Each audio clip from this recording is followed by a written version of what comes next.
Five friends, united by their passion for extreme adventures and urban exploration, decided to document their latest venture for their YouTube channel. This time, their destination was the dreaded St. Helena Sanatorium, an abandoned psychiatric hospital that had been left to decay more than 50 years ago, nestled deep within a remote forest. Surrounded by stories of torture, disappearances, and dark medical practices, the place had quickly become legendary among the local residents. It was a full moon night when the group arrived. Tall, ominous trees circled the imposing, decaying structure, its broken windows and weathered walls giving the eerie feeling that the building was alive, watching them back. A cold, biting wind blew, carrying with it the echo of barely audible murmurs, as if the souls of the past still inhabited the grounds. The leader of the group, Ricardo, turned on the camera. His excitement mingled with nervousness and began documenting the entrance.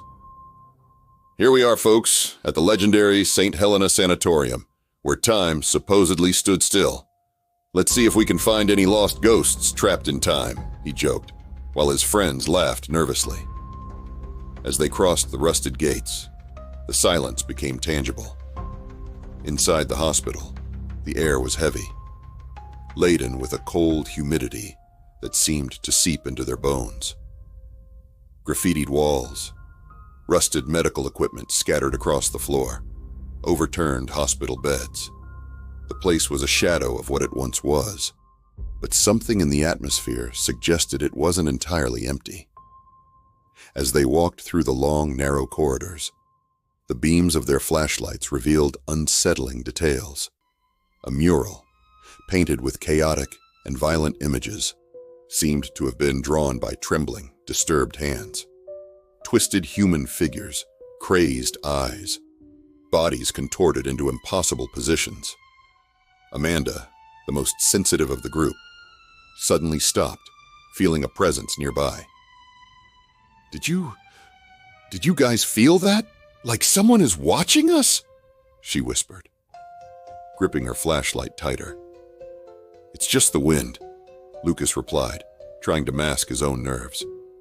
But the tension mounted with every step they took.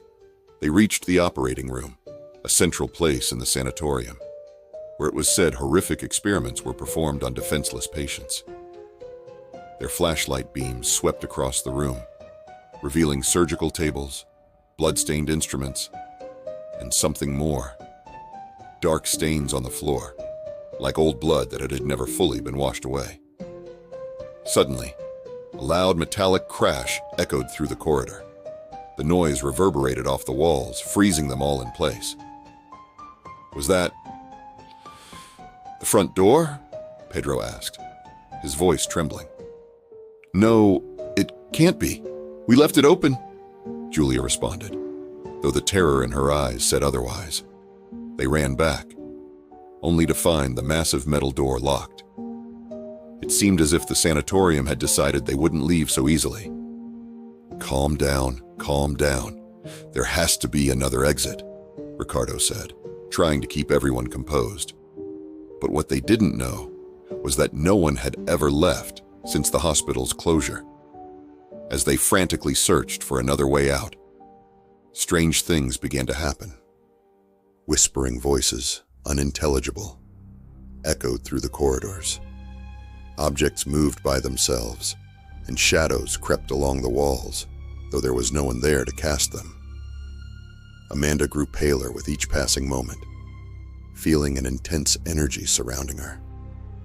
They're here. They never left, she murmured, almost in a trance. Then they heard the most terrifying sound yet, the creak of a gurney being pushed. They all turned at once and saw, at the end of the corridor, a hunched figure slowly pushing a gurney covered with a blood-stained sheet. The figure wore a white apron, smeared with blood, and although they could only see the back of this person, they all knew it wasn't real. They were no longer alone. The stories about Dr. Campos, the insane doctor who had performed inhuman experiments there, were not just urban legends.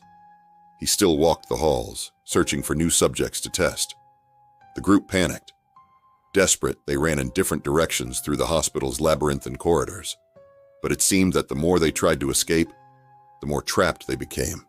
The sanatorium was alive, and it was toying with them. Screams echoed from different parts of the building, mixed with the sound of footsteps that didn't belong to any of them. Julia, now separated from the others, found a staircase that led down to the basement, where old records were stored. There was little hope of finding an exit there, but desperation drove her. When she reached the bottom, she stumbled upon shelves full of medical files. She froze in horror when she found one with her own name. The date stamped on the file? The day she had arrived. Meanwhile, the other three regrouped in what seemed to be an old isolation room, where dangerous patients had been kept confined. The door slammed shut behind them, the metallic sound of the lock sealing their fate. "We're trapped, just like they were," Ricardo said, finally understanding the fate that awaited them. Amanda, feeling a presence looming over them, looked up at the ceiling and saw, written in blood, the chilling message, "You will never leave." And so the St. Helena Sanatorium gained 5 new prisoners.